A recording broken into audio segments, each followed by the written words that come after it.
வாஸ்து நிபுணர் ஐயா ஜெகநாதன் ஐயா வாங்க பேசுங்க. நன்றிங்க நன்றிங்க. எப்பயுமே நன்றி தெரிவிச்சுக்கிறேங்க.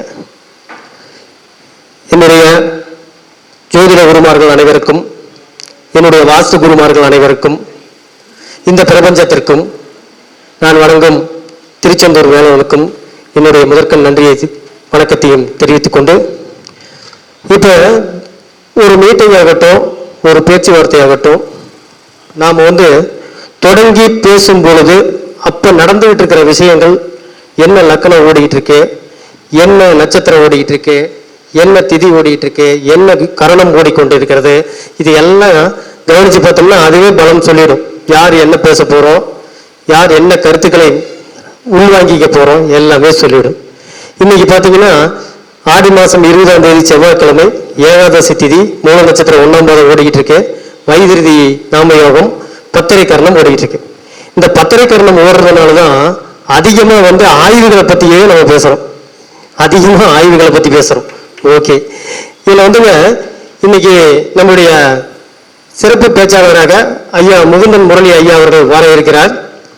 அவர் ஒரு ஜோதிடத்தில் ஒரு தனி சிஸ்டம் ஒன்று கண்டுபிடிச்சிருக்காரு, MM சிஸ்டம் அப்படின்னு. ரொம்ப சிறப்பான சிஸ்டம். அந்த சிஸ்டத்தை பயன்படுத்தி நான் வெற்றி கண்ட ஒரு ஜோதிடத்தை அவர் வந்ததுக்கு அப்புறமே ஒரு ஜாதகத்தை நான் இதில் போட்டு காட்டலாம் அப்படின்னு இருக்கேன்.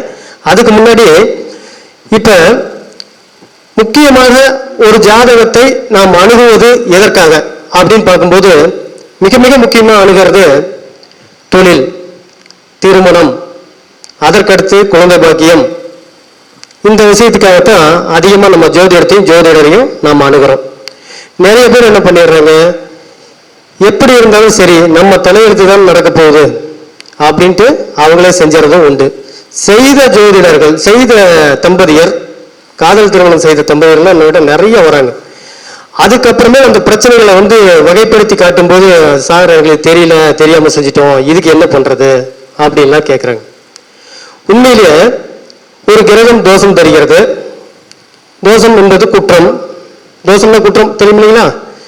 யோகம்னா இணைவு, அதுதான் உண்மையான அர்த்தம். நாம் யோகம்னா அதிர்ஷ்டம் நினச்சிட்டு இருக்கோம், அப்படி இல்லை. யோகம்னா இணைவு, தோஷம்னா குற்றம். ஐயா பேசும்போது கூட சொன்னார், நாளில் செவ்வாய் இருந்தால் அதுக்கெல்லாம் ஒரு சில விஷயங்கள்லாம் சொன்னார். ஓகே, செவ்வாய் சுக்கிரன் சேர்ந்திருக்கு, அப்போ தார தோஷம். தோஷம் அப்படிங்கிறது குற்றம் ஆகிப்போச்சு. சரி, இப்போ அந்த குற்றத்திலிருந்து ஒரு ரிலீஃப் வேணும், மன்னிப்பு வேண்டும். எதுக்கு? அந்த கிரகத்தினுடைய அமைப்புக்கு, அந்த கிரகத்துக்கிட்ட இருந்து நமக்கு மன்னிப்பு வேணும். அதற்கு எந்த பாவகத்தை பார்க்கறது, எந்த கட்டத்தை பார்க்கறது, யோசிச்சு பார்க்கலாம். மன்னிப்புக்குன்னு ஒரு கட்டம் இருக்கா? இதுல வரைக்கும் நம்ம பிடிச்சதுல யாரும் இதை பத்தி சொல்லலையே அப்படின்னு நினைக்கலாம். மன்னிக்கக்கூடிய பாவகம் அப்படிங்கிறது 9ஆம் பாவகம். 9ஆம் பாவகம் தான் ஒரு ஜாதகரை மன்னிக்கக்கூடிய பாவகம். அதே பாவகம் ஒரு கிரகம் தோஷம் தரும் விதத்தில் உட்கார்ந்துருந்துச்சுன்னா அதுக்கு 9ஆம் பாவகம் அந்த தோஷத்தை நிவர்த்தி செய்யக்கூடிய பாவகம். 4இல் செவ்வாய் உட்கார்ந்துருக்குன்னா 4ஆம் இடத்துல செவ்வாய் உட்கார்ந்துருக்கு. அப்ப எந்த இடத்துல நம்ம மன்னிக்கும் பாவகம் அமையும்? 12ஆம் இடத்துல அமையும். அப்ப அதுக்குண்டான வழிபாடுகள், அதுக்குண்டான பிரார்த்தனைகளை நாம் அந்த ராசிக்கு உண்டான தெய்வங்களும், அந்த ராசிக்கு உண்டான ஊர்களில் அமைந்திருக்கக்கூடிய அந்த நட்சத்திரத்துக்கு உண்டான தெய்வங்களை வழிபட்டு அந்த பரிகாரங்களை செய்து கொண்டால் அந்த மன்னிப்புங்கிறது கிடைச்சு அந்த தோஷங்கிறது விரைவாக நீங்கும். இது செவ்வாய் தோஷத்துக்கும் பொருந்தும், புத்திர தோஷத்துக்கும் பொருந்தும். ஓகே, இப்ப அப்படி பண்ணிட்டா பரிகாரம் செஞ்சுட்டா சரியாயிருமா அப்படின்னு பாத்தீங்கன்னா, உண்மையிலே பாத்தீங்கன்னா பரிகாரங்கிற ஒரு விஷயம் வழிபாடு தாங்க. யாருனாலையும் ஒரு கிரகத்தை இயக்க முடியாது. ஒரு கிரகத்தை நின்று அப்படியே நின்று நீ வேலை செய்யாது அப்படின்னு சொல்றதுக்கு யாருக்குமே ரூல்ஸ் கிடையாது. அதெல்லாம் ஏமாற்று வேலை, புரியுங்களா? அதே போலத்தான் ஒரு கிரகம் செயல்படுவதை அடுத்து நிற்கக்கூடிய கிரகம் நிர்ணயம் செய்யும். ஒண்ணு வேண்டியில ஒருத்தர் வராரு, எனக்கு தொழில்ல நிறைய நடக்குது ஆனா லாபமே இல்லை, நான் ஜோதிடம் பாக்குறேன், என்கிட்ட 200 ரூபா கொடுக்குறாங்க, அவர் ஒருத்தர் பார்த்துட்டு இருக்காரு, ஒரு 5000 வாங்குறாரு, 10,000 வாங்குறாரு, இதெல்லாம் என்ன அப்படின்னு சொல்லி பாத்தீங்கன்னா, உண்மையான காரணத்தை ஆய்வு பண்ணுங்க. உங்களுடைய ஜாதகத்தில் ஆய்வு பண்ணுங்க. ஒரு ஜாதகத்தின் பொருளாதாரத்தை நிர்ணயம் செய்யக்கூடியது 2-11. ஒரு ஜாதகத்தின் பொருளாதாரத்தை நிர்ணயம் செய்யக்கூடியது 2-11. நான் பேசக்கூடிய நிறைய கருத்துக்கள்ல என்னுடைய குருநாதர் ஜி.கே. ஐயாவுடைய கருத்துக்கள் நிறைய வரும். அதனால ஏற்கனவே தெரிஞ்சிருந்தாலும் இதை ரிப்பீட் பண்றோம்னு நினைச்சுக்கலாம். 2-11 என்பது ஒரு ஜாதகரை லாபமடைய செய்யக்கூடியது. அப்ப நீங்க எந்த லக்கணமானாலும் இருங்க, அந்த 2-11 உண்டான கிரகத்தை கவனிச்சீங்கன்னா ஒரு சில கிரகங்கள் பாதகாதிபதியாக வந்துட்டாருன்னா நிச்சயம் அந்த லாபத்தை தருவார், அந்த உறவுகளை பாதகத்தை காட்டுவார். நிறைய பேர் நினைச்சிட்டு இருக்காங்க என்னன்னா ஸ்திர லக்கணத்துக்கு 9ஆம் அதிபதி பாதகாதிபதி, அப்ப ஸ்திர லக்கணத்துக்கு 9ஆம் இடம் வேலை செய்யாதான். நிச்சயம் வேலை செய்யும். எதுக்கு? பொருளாதாரத்துக்கு வேலை செய்யும், மற்ற விஷயங்களுக்கு வேலை செய்யும். ஆனா உறவுகளை பாதிக்கும், அதுல எந்த மாற்றமும் கிடையாது. நீங்க நிறைய ஸ்திர லக்கணத்துக்காரங்க இருப்பீங்க, கம்பேர் பண்ணி பாருங்க. ரிஷபம், சிம்மம், விருச்சிகம், கும்பம் கவனிச்சு பாத்தீங்கன்னா கண்டிப்பா உறவுகள் பாதிக்குமே தவிர லாபங்கள் பாதிக்காது. இப்ப உதாரணத்துக்கு எடுத்துக்கிட்டோம்னா ஒரு லாபாதிபதியும் ஒரு தனஸ்தானாதிபதியும், அதாவது 2வது கட்டத்துக்கு உண்டான கிரகமும் 11ஆம் கட்டத்திற்கு உண்டான கிரகமும் பகை கிரகமாய் இருந்தால் அந்த ஜாதகர் வேண்ட வெறுப்பாக லாபங்களை சம்பாரிச்சுட்டு இருப்பார். அந்த லாபம் அவர் அடிச்சு பிடிச்சி வாங்குற மாதிரி தான் இருக்குமே தவிர தானாக இயற்கையாக அமைவது இல்லை. இது கூட பொருளாதாரத்தை குறிக்கக்கூடிய கிரகங்களான சுக்கிரன், குருவை நம்ம கவனிச்சு பார்க்கணும். ஒரு ஜாதகர் பெரிய பொருளாதாரத்தை உடையவர் அப்படின்னு எடுக்கணும் அப்படின்னா ஆட்டோமேட்டிக்கா நீங்க கவனிச்சு பாத்தீங்கன்னா 2ஆம் இடத்தை 2ஆம் அதிபதி பார்த்திருப்பாரு, 11ஆம் இடத்தை 2ஆம் அதிபதி பார்த்திருப்பாரு, அல்லது 2ஆம் அதிபதி 11ஆம் இடத்தை பார்த்திருப்பாரு, அல்லது இவங்க 2 பேருமே சுக்கிரன் குருவோட சேர்ந்திருப்பாங்க. கண்டிப்பா அவருக்கு பொருளாதாரத்துல எந்த கஷ்டமும் வராது. நிறைய செக்கிங் பண்ணி பார்த்தாச்சு. நான் ஒரு 30 வருடமா நான் ஜோதிடத்துறையில் இருக்கிற லட்ச ஜாதகங்களுக்கு மேல போய் பார்த்திருக்கேன். குறைஞ்சபட்சம் ஒரு 10,000 வீடு வாசல் பார்த்திருப்பேன். 1000 வீடுகள் நான் கட்டியிருக்கேன், கட்டி கொடுத்துருக்கிறேன் இந்த 30 வருஷத்துல. இப்ப கரெக்டாக பாத்தீங்கன்னா 12 வீடு கன்ஸ்ட்ரக்ஷன் ஆகிட்டு இருக்கு. நல்லதுங்கய்யா, வணக்கங்கய்யா, ஆகிட்டு இருக்கு. இவ்வளவு தூரம் போயும் அந்த வாசல இன்னும் குறிப்பு உள்ள போயிட்டே இருக்கும். ஒரு 4 பேர் பார்வையற்றவர்கள் ஒரு யானை பொம்மையை தொலைவை பார்த்து யானை எப்படிதான் இருக்குன்னு சொல்ல மாதிரி பேசக்கூடாது. யானை எப்படி இருக்குன்னா ஒருத்தர் சொல்ற ஒரு குச்சியாட்டு இருக்குங்க, தும்பிக்கையை தொட்டு பார்த்தவர், உருண்டையா இருக்குங்க, வயிற்றை தொட்டு பார்த்தவர், இந்த மாதிரிலாம் பண்ணக்கூடாது. ஏன்னா இப்ப ஜோதிடத்துக்கு வாஸ்து வந்த காரணம், சரி வாஸ்து பத்தி ஐயா கொஞ்சம் சொன்னாரு, அதனால அதில் வந்தோம். அதுக்கடுத்து முதல்ல ஜோதிடம் சொல்லிட்டு அடுத்தது வாஸ்துக்கு போயிடுவோம்.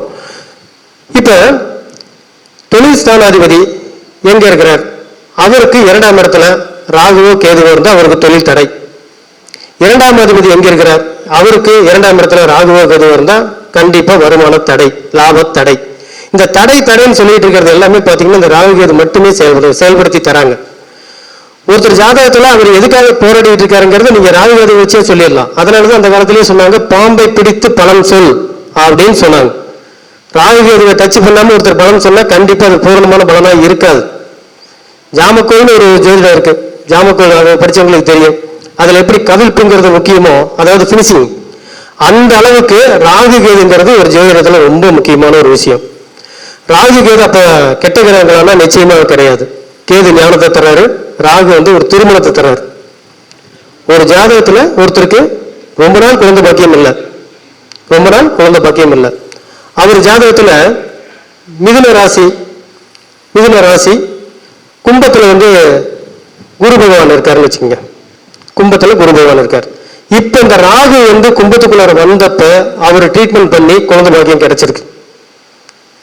அப்ப ராகு குரு சேரும் போது ஒரு குழந்தை பாக்கியத்தை தராங்கிறது ஒரு சூட்சமான விதி, நீங்க குறிச்சே வச்சுக்கலாம். அதே சமயம் ராகு குரு சேர்ந்திருக்கும் போது திருமணம் செஞ்சா நல்லா இருக்கிறது இல்லை. ஒரு திருமணத்துக்கு பொருத்தத்துக்கு வரும்போது நீங்க முதல்ல பார்க்க வேண்டிய விஷயமே அதுதான். ராகுங்கிறது ஒரு எச்சரிக்கை கிரகம்னு அர்த்தம், கர்மா கிரகம்னு அர்த்தம். இந்த ராகு கேது கர்ப்பமா இருக்கிற போது 7வது மாசத்துக்கு மேலதான் அவங்களுடைய சாப்டர் எடுத்துக்கோங்க. 7, 8, 9 தான் ராகு கேதுடைய தாக்கம் அதிகமா இருக்கும். அதனாலதான் 7, 8, 9 தான் நாம வளைகாப்பு வைக்கிறோம். அந்த 7, 8, 9 வரும்போது எந்த விதமான மலை ஏறுதல், கிடா வெட்டுதல், இந்த மாதிரி விஷயங்கள் எதுவுமே அந்த குடும்பத்தில் நம்ம செய்யக்கூடாது. அதற்கு முன்னாடி வரைக்கும் பிரச்சனை இல்லை. அந்த ராகு கேதுனுடைய தாக்கம் வரக்கூடிய அந்த காலகட்டத்தில் தான் கர்மா, நம்மளுடைய தாய் வழி கர்மா என்ன, தந்தை வழி கர்மா என்ன அப்படிங்கிறத டிசைன் பண்ணி அந்த ராகு கேதுனுடைய அமைப்பு அந்த குழந்தையுடைய ஜாதகத்துல வெளிப்படும். அப்ப பொருத்தம் பார்க்கும் போதும் கம்பல்சரி இந்த ராகுனுடைய தன்மையை பார்க்க வேண்டியிருக்கு. உதாரணத்துக்கு பார்த்தோம்னா ஐயா கூட சொன்னாரு, சுக்கிரன் இருக்க இடத்துல செவ்வாய் இருந்தால் மிகவும் அனுசரித்து போகக்கூடிய ஒரு தம்பதியரா இருப்பாங்கன்னு சொன்னாரு. அதே அமைப்பு ஒரு பெண்ணி ஜாதகத்துல சுக்கிரன் இருக்கிற இடத்துல ஆண் ஜாதகத்தில் இருக்கக்கூடிய சுக்கிரன் ராகு அதே இடத்துல இருந்தாருன்னா நிச்சயமா அவருடைய மனமகிழ்ச்சி இருக்காது. ஒரு நண்பர் இருக்காரு, நல்ல முறையில் தொழில் செய்யறாரு, இன்னொரு பிரான்ச் போடணும்னு ஆசைப்படுறாரு. அவருடைய நெருங்கிய நண்பர் ஒருத்தரை சேர்த்து இன்னொரு பிரான்ச் ஓபன் பண்ணணும்னு விருப்பப்படுறாரு. 2 பேர்த்து ஜாதகத்தை எடுத்துட்டு வர சொன்னேன். இவருடைய ஜாதகத்தில் சனி பகவான் இருக்கும் இடத்தில் அவருடைய ஜாதகத்தில் குரு பகவான் இருக்கிறார். உதாரணத்துக்கு மேசராசியில் ஒரு ஜாதகத்தில் சனி நீச்சமா இருக்கார், அதனால இவருக்கு தொழில் அமையல. ஆனா அந்த இணையக்கூடிய ஜாதகத்துல மேசராசியில குரு இருக்கார். நிச்சயமாக அவங்க மென்மேலும் வளர்ந்து வருவார்கள். அதே ஜாதகம் கூட இன்னொரு நண்பர் உறவினரை சேர்த்தலாமான்னு சொல்லி கேட்கிறாரு. அவருடைய ஜாதகத்தில் பார்க்கிறோம், அவருடைய ஜாதகத்துல சனி இருக்கும் இடத்தில் இவருடைய ஜாதகத்துல ராகு இருக்கிறார். சேர்த்துனீங்கன்னா அதோட சரி அந்த கம்பெனி லாக் ஆயிடும். இது தொழிலுக்காக சொல்ற விதம். இதே அமைப்பு தான் திருமணத்திலையும் கம்பேர் பண்ணி பார்க்கணும். நண்பர்களையும் தெரியும், குழந்தைகள்லையும் தெரியும். ஒண்ணு இல்லை, நம்ம கிளாஸ் நடத்துற வழியா ஆசிரியருக்கு மாணவருக்கு இது உண்டு. எனது குருநாதர்களுடைய சந்திரன் இருக்கும் இடத்தில் எனக்கு குரு. அவர் சொல்ற ஒவ்வொரு வார்த்தையும் அச்சனி மாதிரி என் மனசுல பதியும். எத்தனை முறை தூங்குற எழுதி கேட்ட கூட சொல்லுவேன். ஆனா இதே அமைப்பு நம்மளுடைய குரு இருக்கும் இடத்தில் அவருடைய ராகு இருந்தால் நிச்சயம் அவர் ஒரு நல்ல மாணவராகவோ நல்ல குருவாகவோ இருந்து அவங்க ரிசீவ் பண்ணிக்க முடியாது கருத்துக்களை. இது வந்துங்க சந்திரநாடியினுடைய ஒரு முக்கியமான ஒரு அம்சம். இந்த சந்திரநாடி அப்படிங்கிறது ஏதோ ஒரு புதுசான ஒரு கான்செப்ட்ல நினைச்சுக்கவே வேண்டியதில்லை. சந்திரன்கிறது மனம். எல்லா கிரகங்களும் நட்சத்திரத்தின் வாயிலாகத்தான் நமக்கு பலன்களை தர முடியும். இது யாருனாலையும் மறுக்க முடியாத ஒரு விஷயம். அதனாலதான் நட்சத்திரத்துக்கு அவ்வளவு முக்கியத்துவம் கொடுக்குறோம். இந்த நட்சத்திரமா இப்படிதான், இந்த நட்சத்திரமா இப்படிதான் சொல்றோம். ஒரு நட்சத்திரத்தை தனத்தை ஆரைங்கிறோம், ஒன்னு சம்பத்தை ஆரைங்கிறோம், இன்னொன்னு மிருத்தியத்தை ஆரைங்கிறோம், வரிசையை சொல்லிட்டு வரோம். அதிர்ஷ்டகரமான பேரெல்லாம் சொல்றோம். என்ன காரணம் கேட்டீங்கன்னா அந்த வழியா தான் அதை தர முடியும். அப்ப ஒரு தீய பலன் தந்தாலும் நல்ல பலனை தந்தாலும் சந்திரன் வழியாக தான் தர முடியும். அந்த சந்திரனை பேஸ் பண்ணி ஜாதகம் எப்படி வேலை செய்யணும் கண்டுபிடிக்கிறதுக்கு பேர் தான் சந்திரன் நாடி. அதனால இது ஒன்றும் புது சாப்டர்லாம் கிடையாது, நம்ம படிக்கிற அதே ஜாதகம் தான். அப்படி பார்க்கும்போதுங்க ஒரு ஜனன காலத்தில் இருக்கக்கூடிய ஒரு ஜாதகத்துல சனி பகவான் அப்படிங்கிற ஒரு தொழில்காரகன் நிர்ணயம் பண்றாரு. அந்த தொழில்காரகன் மேல சுபகிரகங்கள் கோச்சாரத்தில் பயணப்படும் காலத்தில் ஒருவர் தொழிலை ஆரம்பித்தால் நிச்சயம் வெற்றிகரமாக நடத்த முடியும். அவர் தோல்வியதற்கு வாய்ப்பே கிடையாது. சார் அப்ப தசாபதி தப்பு இல்லையா? தசாபதி அஷ்டமாதிபதியா இருந்தா இதுல இன்னொரு கருத்து இருக்கு. அஷ்டமாதிபதி தசை, ஒரு புதன் அஷ்டமாதிபதினு வச்சுக்கோங்க, கும்பலக்கணம், புதன் அஷ்டமாதிபதி தசை ஆரம்பிச்சிட்டாரு. ஆரம்பிக்கும் போது ஜாதகருக்கு வயசு 45, தசை எத்தனை வருஷம்? 17 வருஷம். அப்ப அவர் எத்தனை வருஷம் சும்மா இருக்கிறது அஷ்டமாதிபதி தசைன்னு? அஷ்டமாதிபதி என்ன செய்யறாருன்னா அஷ்டமாதிபதியுடைய வேலையை முதல்ல செய்யறாரு இல்லையான்னு பாத்துக்குங்க. இப்ப உதாரணத்துக்கு சொல்றீங்களே, இதே கும்பலக்கணமே எடுத்துக்கங்க. கும்பலக்கணத்துல 8ல குரு இருக்காருன்னு வச்சுக்கோங்க. அதே மாதிரி மிதுனத்துல ஒரு கிரகம், ஒரு செவ்வாயோ புதனோ இருக்காங்கன்னு வச்சுக்கோங்க. இப்ப அஷ்டமாதிபதினு சொல்லக்கூடிய புதன் எந்த இடத்துல இருக்காரோ அந்த இடத்துல தான் அந்த தசாபுத்தியை நடத்துவார். அஷ்டமாதிபதி தசைன்னு காமனா மொட்டையா எடுத்துக்க வேண்டிய அவசியமே இல்லை. அஷ்டமஸ்தானம் காலியாக இருந்தால் அஷ்டமாதிபதி தசை நடக்கும். புரியுதுங்களா? மகர லக்கணம், சிம்மத்துல எந்த கிரகமும் இல்லை, சூரியன் எங்கேயாச்சும் ஒரு இடத்துல இருக்கட்டும், சூரிய திசை வந்தா அஷ்டமாதிபதி திசை தான். அதற்கு பதிலாக சிம்மத்துல ஏதோ ஒரு கிரகம் இருந்துருச்சு அப்படின்னா சூரியனுடைய திசை என்ன மாதிரி நடக்கும்னா அவர் எந்த இடத்துல உட்காந்துருக்காரோ அந்த திசை தான் நடக்கும். இந்த கருத்துல உங்களுக்கு பெரிய ஒரு வித்தியாசத்தை சொல்லிட்டு இருக்காங்க. புரியுதுங்களா இல்லைங்களா? ஐயா உங்களுக்கு புரிய, ராஜரத்ன ஐயா புரியும், ஏன்னா ஆல்ரெடி அவருடைய மாணவர் GK மாணவர், அதனால புரியும். அதாவது ஒரு கட்டம் திசையை நடத்துவது இல்லை. அப்ப திசையை நடத்துறது யாரு? திசையை நடத்தக்கூடிய கிரகம் எந்த ஸ்தானத்துல இருக்கோ அந்த ஸ்தானத்தினுடைய திசை தான் அது. இப்ப ஒரு சின்ன உதாரணத்துக்கு கேட்போம், ஒரு இங்க இருந்து எடுத்துக்கலாம். ஐயா உங்களுடைய லக்கணம் ஐயா? ஐயா உங்களுக்கு கடக லக்கணம். இப்ப நடந்துட்டு இருக்க திசைங்க சனி திசை. ஆக்சுவலா கடக லக்கணத்துக்கு சனி திசை 7, 8 கூடிய திசை. ஆனா சனி எங்க இருக்காருங்க? அப்ப 10ஆம் திசை நடக்கும். இந்த திசை ஆரம்பிச்ச உடனே வீட்டை விட்டு நகர்ந்துடுறோம், அல்லது வீட்டு தொழிலுக்காக வீட்டை விட்டு இன்னொரு இடத்துக்கு செல்றோம். ஏதோ ஒரு விதத்தில் இந்த 10ஆம் அதிபதி 6ஆம் அதிபதி லக்கணாதிபதி திசை வந்தாலே தொழில் நிமித்தமாக குடும்பத்தை விட்டு வேற இடத்துக்கு போய் ஆகணும். அது நல்ல விதமா நாமளும் போயிட்டு பரவாயில்ல, இல்லைன்னா வேற விதமா பிரிச்சுட்டோம். இது நடந்திருக்குங்களா இல்லையா? அப்ப அதுவே உங்களுக்கு 10ஆம் அதிபதி தான் நடக்குது. அப்ப 7, 8 நடக்காதா? 7, 8 காலியாக இருந்தால் நடக்கும். 7, 8ல என்ன இருக்குங்க? அப்ப அஷ்டமாதிபதி திசை உங்களுக்கு கிடையாது. அப்ப அஷ்டமாதிபதி திசை சந்திரனுடைய திசையும் ராகுனுடைய திசையும் தான் அஷ்டமாதிபதி திசையை நம்ம எடுத்துக்க முடியும். 7, 8 கூடிய திசையை எடுத்துக்க முடியும். இது ஒரு முக்கியமான, அதே சமயம் ஒரு புரட்சிகரமான ஒரு கருத்து தான். நடைமுறைக்கு சரியா வருதுன்னு 100% சரியா வருது. குருநாதர் GK அவர்கள் கிட்டத்தட்ட ஒரு 25 வருஷமா அந்த கருத்தை சொல்லி அதை நடைமுறைப்படுத்தி உதாரண ஜாதகங்களோட விளக்கி இருக்கிறாரு. நான் நிறைய ஜாதகங்களை பயன்படுத்தி பார்த்திருக்கேன். இப்ப உங்களிடம் பயன்படுத்தியது இப்போ நம்ம நடைமுறையிலேயே பார்த்துட்டோம், உடனடியாக நம்ம செக் பண்ணி பார்த்தோம். இப்போ 7 கட்டுக்குடைய திசையை விட 10ஆம் அதிபதி திசையாக தான் அந்த சனி திசை நடக்குது. இதுல நம்ம முதல்ல குழப்பம் இல்லாமல் ரிலீவ் ஆகிக்கிறோம். ஏன்னா ஒரு ஜாதகத்தை பார்க்கும்போது திசைங்கிறது தான் அடிப்படை. திசையை வச்சுதான் மற்ற யோகங்கள் அனைத்தையும் வேலை செய்யும். சரிங்க, தர்மகர்மாதிபதி யோகம் எனக்கு இருக்குங்க சார், ஒருத்தர் ஜாதகத்தை எடுத்துட்டு வந்தார். சரி, தர்மகர்மாதிபதி யோகம்னா என்ன? 9-10 குறைவன் இணைந்திருந்தால் தர்மகர்மாதிபதி யோகம், லக்கணாதிபதி 5ஆம் அதிபதி இணைந்திருந்தால் தர்மகர்மாதிபதி யோகம், நட்சத்திர சார அடிப்படையில் பரிவர்த்தனைகள் இணைந்திருந்தாலும் தர்மகர்மாதிபதி யோகம். சரி, இது ஒரு பெரிய யோகமா? ஆமாம், பெரிய யோகம். என்ன செய்வீங்க? கோயில் கட்டுவீங்க, குளம் கட்டுவீங்க, மண்டபம் கட்டுவீங்க. சரி சார், எனக்கு என்ன கட்டுவேன்? உங்களுக்கு ஒன்றும் பிரயோஜனம் இல்லை. அது நிறைய சொல்லுவாங்க, ராஜயோகம், தர்மகர்மாதிபதி யோகம். அதாவது கடவுளால் மற்றவர்களுக்கு இவர் மூலம் பயன்படட்டும் என கொடுக்கப்பட்ட வரம் தான் அந்த தர்மகர்மாதிபதி யோகம்.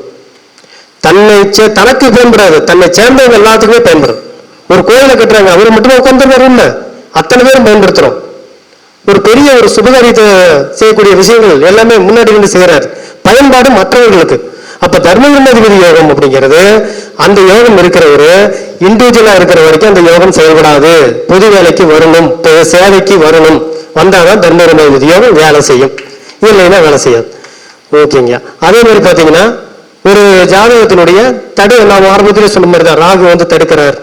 எப்படி தடுக்கிறார்? சுக்கிரனுக்கு 2ஆம் இடத்துல ராகு இருக்கும்போது திருமணத்தை தடுக்கிறார். நாம் இது வரைக்கும் கேட்காத ஒரு விஷயம். திருமணத்தை தடுக்கக்கூடிய கிரகம் அது. எது வந்தாலும் தடுக்கக்கூடிய கிரகம். ஒரு செக்யூரிட்டி, ஒரு டோல்கேட், எந்த வண்டி போனாலும் நிறுத்துது இல்லையா, அந்த மாதிரி. அதுல விதிவிலக்கா ஒரு சில பேர் உள்ள போறது உண்டு, அது வேற விஷயம். ஆனால் எது வந்தாலும் அதை தடுத்து நிறுத்தி கர்மா அவருக்கு இருக்கிறதா இல்லையா, கர்மாவை அனுபவிக்கக்கூடிய யோகிதை இந்த ஜாதகத்துக்கு உண்டா இல்லையா என முடிவு செய்து அதை அனுமதிப்பதுதான் ராகு கேது.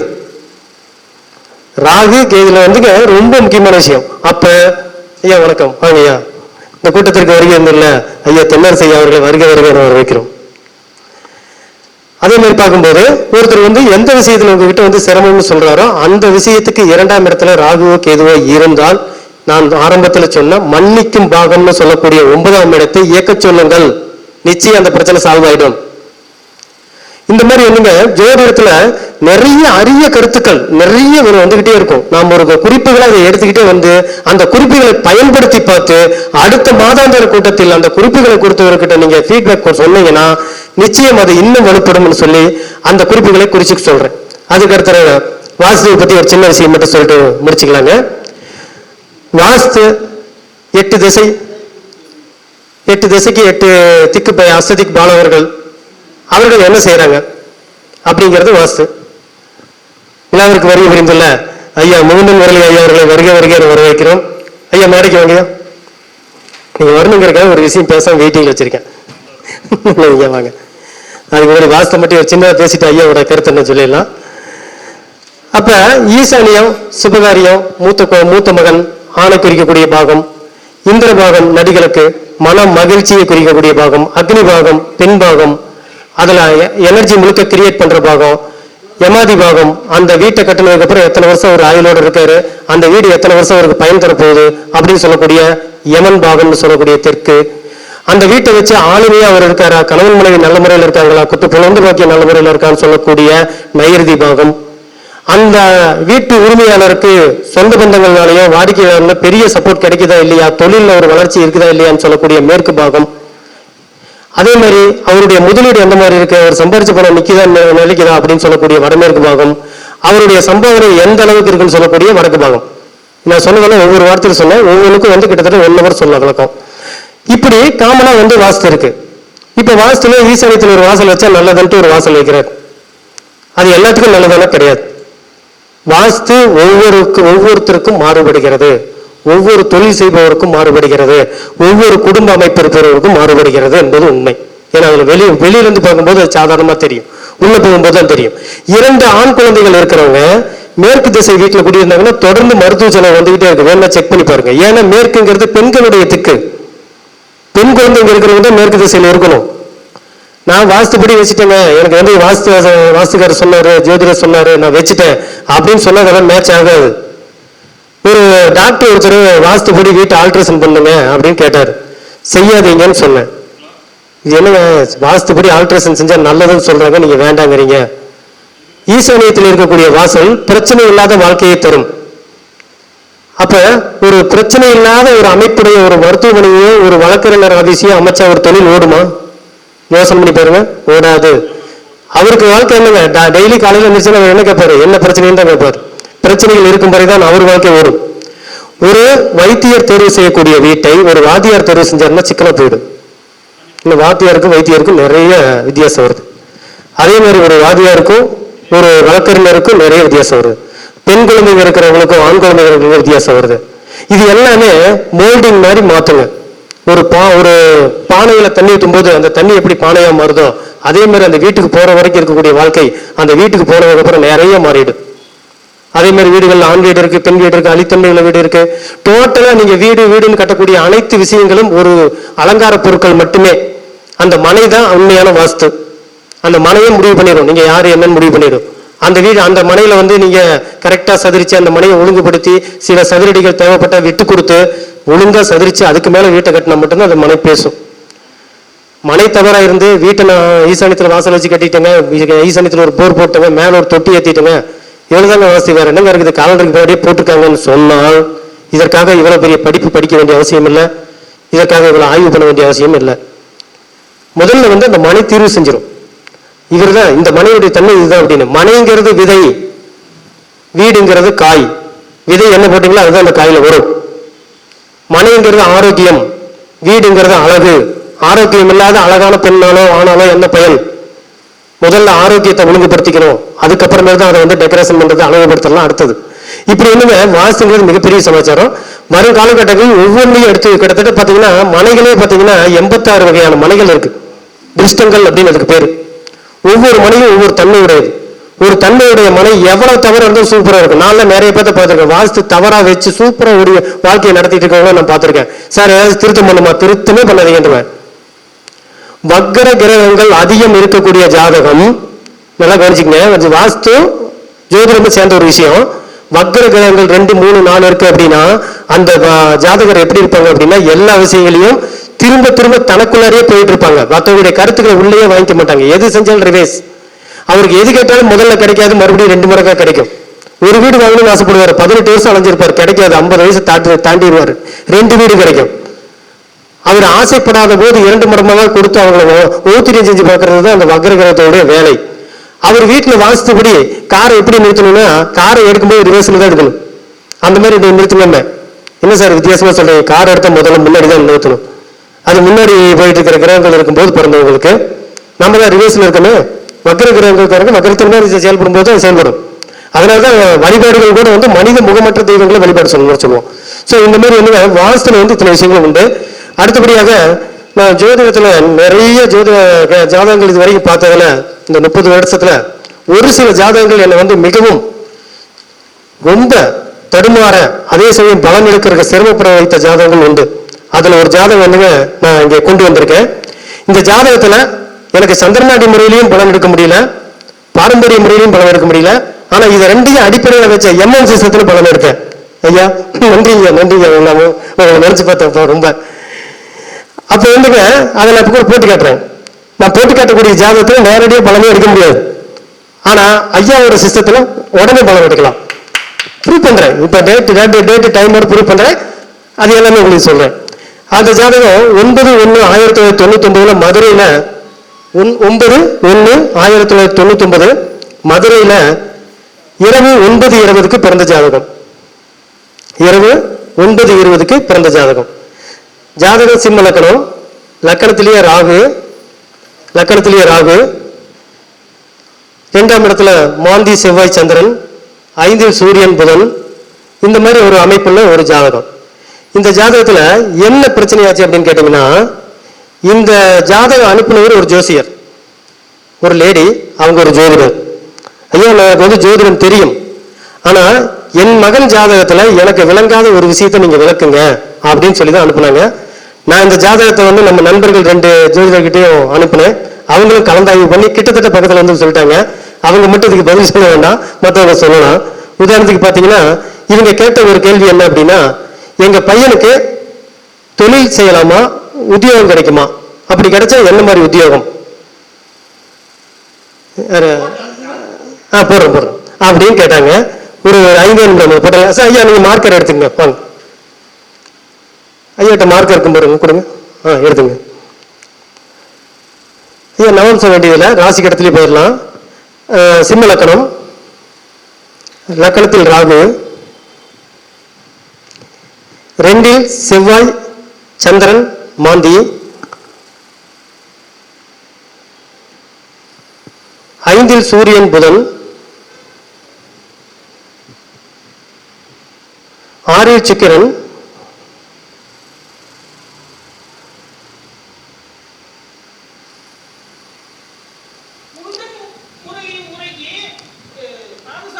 அவரோட சொல்றேன் சுரேஷ் சார் அப்படியே அப்டேட் பண்ணுங்க. நான் சொல்ற ஜாத்தை போட்டு அப்படியே பாகச்சாரம் சொல்லுங்க. 9/1/1999 டைமிங் போட்டுங்க. இரவு 9:20 9:20 7ல குரு கேது 1999 7ல குரு கேது, மேசத்துல சனி போட்டாச்சுங்களா? சுரேஷ் நீங்க போட்டீங்களா? சரிங்க. இப்ப இவருடைய தொழிலா உத்தியோகமா? சுரேஷ் அப்படியே அப்டேட் பண்ணுங்க. இது கொஞ்சம் ஹேங் ஆகுது. நடப்பு திசை சொல்லுங்க.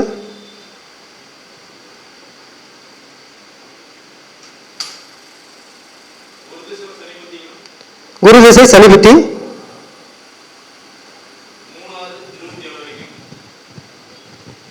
3/6/27.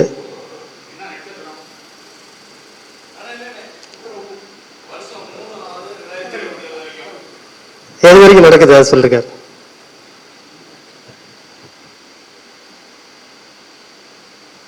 சுரேஷ் போட்டீங்களா? ஆமாங்கய்யா.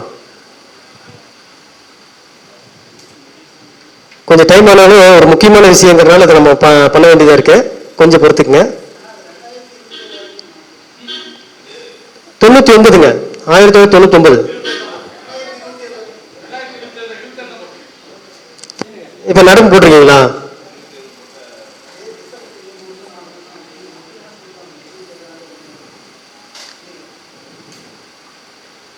சித்திரை 1 அஷ்டமி திதியில சுகர்மன் நாம யோகத்துல கௌலவ கரணத்துல பிறந்திருக்கார். ஓகேங்களா ஐயா? அப்படியே ஒரு சின்ன ஒரு 2 நிமிஷம் மட்டும் அதுக்கு டைம் எடுத்து இவர் தொழில் செய்யலாமா உத்தியோகம் பார்க்கலாமா? இதுக்கு நம்ம முதல்ல முடிவு. ஃபர்ஸ்ட் கேள்வி, தொழில் செய்யறதுக்கு தேவையான அடிப்படையான விஷயம் சனி 4, 6, 8, 12 இருக்கக்கூடாது. அவருக்கு இல்லை. ஓகே. சனி காரத்துவமான தொழில் காரத்துவமான சனி நீச்சம். நீச்சம் என்ற ஸ்தானாதிபதி பகை. நீச்சம் என்ற ஸ்தானாதிபதி பகை. அப்ப ஒரு வேலை குறைஞ்சிட்டார். அப்படி பார்க்கும்போது இவர் தொழில் செய்ய வேண்டியது இல்லை. சூரிய நட்சத்திரத்துல இல்லை. எம்எம் நட்சத்திரத்துல அடுத்தது வரும் பாருங்க, பக்காவா இருந்துச்சு பாருங்க. இது ஒண்ணுங்க, இந்த ஜாதகத்துக்கு நான் எப்பயுமே 15 to 20 நிமிஷம் தான் ஆன்லைன்ல டைம் எடுத்துக்குவேன். அப்படிங்க எவ்வளவு ஜாதகங்களுக்கு அவ்வளவுதான் எடுத்துக்குவேன். ஆனா இந்த ஜாதகத்துக்கு மட்டும் நான் 3/4 மணி நேரம் எடுத்துக்கிட்டேன். என்ன வேணும்னா அவ்வளவு ஒரு கிரிட்டிக்கலான ஒரு ஜாதகம், கண்டுபிடிக்க முடியல. சரிங்க. இப்ப இந்த அம்மா கேக்குறாங்க, என் மகனுக்கு அரசு உத்தியோகம் கிடைக்குமா அப்படின்னு கேக்குறாங்க. அரசு உத்தியோகம் கிடைக்கிறதுக்கு நாம வச்சிருக்கிற ரூல்ஸ் என்னென்ன? கடக சிம்மம் எடுத்துக்கிறோம். அதுக்கு அடுத்தது முக்கியமா 10ஆம் அதிபதியும் 5ஆம் அதிபதியும் சம்பந்தம் எடுத்துக்கிறோம். ஓகே. இப்ப அரசு உத்தியோகத்துக்கு நேரடியா பார்த்தா அதுவும் உத்தியோகம் மாதிரி தெரியல. முதல்ல உத்தியோகஸ்தான அதிபதி பார்க்கும்போது அவரு நீச்சம். 6ஆம் அதிபதி 9ல் நீச்சம். செவ்வாய் சூரியன் பார்வை. செவ்வாய்க்கு சூரியனுக்கு செவ்வாய் பார்வை. ஓகேங்க. இவர் உத்தியோகம் எந்த மாதிரி லைன்ல உத்தியோகம் எடுத்துக்கலாம், அரசு உத்தியோகம் கிடைக்குமா அப்படின்னு அந்த அம்மா கேட்கறாங்க. நான் எடுத்துக்கிட்டது முதல்ல பாரம்பரிய முறையில் நான் எடுத்துக்கிட்டேன். 6ஆம் இடத்தில் இருக்கக்கூடிய உத்தியோகம், ஜிகே சொன்னது இது சேருது. 6ஆம் இடத்தில் இருக்கக்கூடிய கிரகம் உத்தியோகத்தை தரும் அப்படின்னு எடுத்துக்கிட்டேங்க. அப்ப 6ஆம் இடத்தில் இருக்கக்கூடிய கிரகம் சுக்கிரன். இவரு இசையை தருகிறார், கலைத்துறையை தருகிறார், டிரான்ஸ்போர்ட்டை தர்றாரு, இது எல்லாம் டெக்ஸ்டைல் தர்றாரு, கிளாத் மெர்ச்சன்ட் எல்லாமே தர்றாரு. இதை லைன்ல எடுக்கல, இந்த லைன்ல உங்களுக்கு வந்து உத்தியோகம் கிடைக்குமா, உத்தியோகம் கிடைக்கும் அப்படின்னு எடுத்துட்டோம். அதுக்கு அடுத்தது அவர் என்ன மாதிரி லைன்ல உத்தியோகத்தில் இருப்பாருன்னு சொல்லுங்க, அது அரசு உத்தியோகமா தனியார் உத்தியோகமான்னு சொல்லுவேன்னு கேட்டாங்க. இதுக்கு நம்ம எப்படி சுத்தி பார்த்தாலும் இதுல கண்டுபிடிக்கிறது கஷ்டம். நீங்க பார்த்த வரைக்கும் ஏதாவது தெரியுதுங்களா? தப்பு இல்லை, ஒரு கோணம் தானே இது. நம்ம வந்து ஒருத்தர் சங்கடப்படுத்துறதில்ல, ஒரு ஆய்வு, அவ்வளவுதான். இதுல பாத்தீங்க நேரடியா பார்த்தோம்னா 6ஆம் இடத்துல இருக்கக்கூடிய உத்தியோகஸ்தானாதிபதி நீச்சம் அடைஞ்சிட்டார். அப்ப உத்தியோகங்கிறது பெரிய அளவுல வலுவா தெரியல. தொழில் சேனாதிபதினு சொல்லக்கூடியவர் பார்த்தோம்னாலும் அவரு வந்து 6ஆம் இடத்துல போய் மறைஞ்சுக்கிட்டார். அதாவது 10ஆம் அதிபதி சுக்கிரன் போய் 6ல மறைஞ்சிட்டாரு. அப்ப தொழிலும் செய்ய முடியல, உத்தியோகமும் செய்ய முடியல. அப்ப அந்த பையனுக்கு என்ன பலம் நம்ம சொல்றது? வயசு கம்மி. நான் சொன்னது இந்த பையன் அரசு உத்தியோகம் பார்ப்பான்னு சொன்னேன். எனக்கு வேணும், நான் சாப்பிட மாட்டேன். அரசு உத்தியோகம் பார்ப்பாருங்க அப்படின்னு. எப்படிங்க அப்படின்னு அந்த அம்மா கேட்கறாங்க. அவங்க ஜோதிடர், காமனான சரின்னு ஒத்துக்குவாங்க, ஜோதிடர் ஒத்துக்க மாட்டாங்க. ஏன், எப்படி, என்ன காரணம் சொல்லுவான்னு கேட்பாங்க. அப்படி பார்க்கல இதுல சுக்கிரன் உட்கார்ந்திருக்கிற சாரம் என்ன சுரேஷ் பாருங்க. சூரியன் உட்கார்ந்திருக்கிற சாரம் பூராடம். சூரியன் சுக்கிரன் சந்திரன் சாரம். ஆனா சூரியன் திருவோண நட்சத்திரம், சூரியன் பூராடம். இந்த இடத்துல தான் சார் அரசாங்க உத்தியோகத்துக்கு ஒரு சின்ன கிம்ஸ் கிடைச்சது. 1-10 சம்பந்தம், இது ஒண்ணு கிடைச்சது. இதுக்கு அடுத்ததான் முடிவு சொல்ல வேண்டியது என்னன்னா ஐயாவோட எம்எம் சிஸ்டம். அப்படியே பாதாச்சாரத்தில் பாருங்க எத்தனை கிரகங்கள் எந்த டிக் வாங்கியிருக்குன்னு பாருங்க. டபுள் டிக், 4 டிக் எல்லாம் வந்துச்சு. கேள்வி தான் சார் எல்லாமே வாங்கியிருக்காரு. உடனே சொன்ன உங்க பையன் கோயில் வேலை செய்யறாங்க அப்படின்னு 100% உண்மைங்கன்னு சொன்னாங்க. சொன்னதோட இன்னொரு கூடுதலா சொன்னாங்க, ஐயா மதிப்புமிகு ஐயா முதல்வர் அவர்கள் ஸ்டாலின் அவர்கள் பதவி ஏற்றோன்னு போட்ட முதல் கையெழுத்து அந்த கையெழுத்துன்னு சொன்னாங்க. எவ்வளவு ஒரு அற்புதமான விஷயம் பாருங்க. அவங்க எங்க இருக்காங்கன்னா மதுரை மீனாட்சி அம்மன் கோயில்ல தலைமை ஓதுவார இருக்காங்க. நீங்க போனீங்கன்னா சொல்லி கூட அவங்ககிட்ட ஒரு சலுகை வாங்கலாம். இது இப்படி ஒரு அதிசயமான ஆச்சரியமான ஒரு விஷயத்தை ரிசல்ட் கொடுத்தது ஐயாவுடைய எம்எம் சிஸ்டம். ஐயா இன்னைக்கு வந்திருக்காங்க, எம்எம் சிஸ்டத்தோட மகிமையை சொல்லுவாங்க, பயன்படுத்தி பார்த்து மிகப்பெரிய சக்சஸ் அடையலாம்.